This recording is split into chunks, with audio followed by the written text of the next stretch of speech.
అనకాపల్లి జిల్లా నక్కపల్లి మండలంలో హోంమంత్రి వంగలపూడి అనిత పర్యటించారు. అమలాపురం గ్రామంలో సుపరిపాలనలో తొలి అడుగు కార్యక్రమంలో పాల్గొన్నారు. గ్రామానికి వచ్చిన మంత్రికి ఘనంగా స్వాగతం పలికారు అమలాపురం మహిళలు. అడుగడుగునా హారతులిచ్చారు. గ్రామంలో కనక మహాలక్ష్మి అమ్మవారిని దర్శించుకున్న హోంమంత్రి అనిత ఇంటింటికి వెళ్లి ఏడాది కాలంలో ప్రభుత్వం చేసిన అభివృద్ధి సంక్షేమ పథకాలను వివరించారు. గ్రామస్తులతో ముఖాముఖి నిర్వహించి వారి సమస్యలు అడిగి తెలుసుకున్నారు.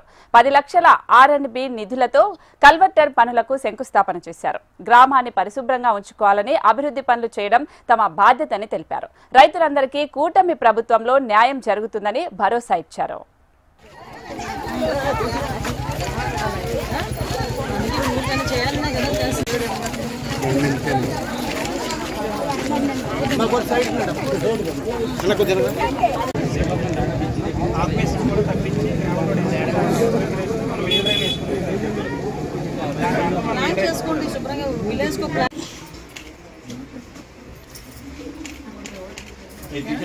తాతయ్యకి చచ్చిపెట్టి కాచి రాలేదని చచ్చిపోతే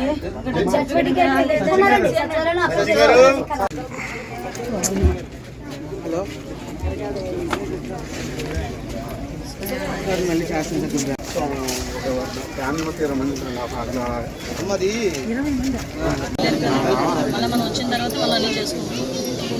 మళ్ళీ అది కూడా నీకు ట్రైన్లు అడిగావు కదా, నెక్స్ట్ ప్లేస్లో ట్రైన్లు పెట్టిస్తాను. సరేనా?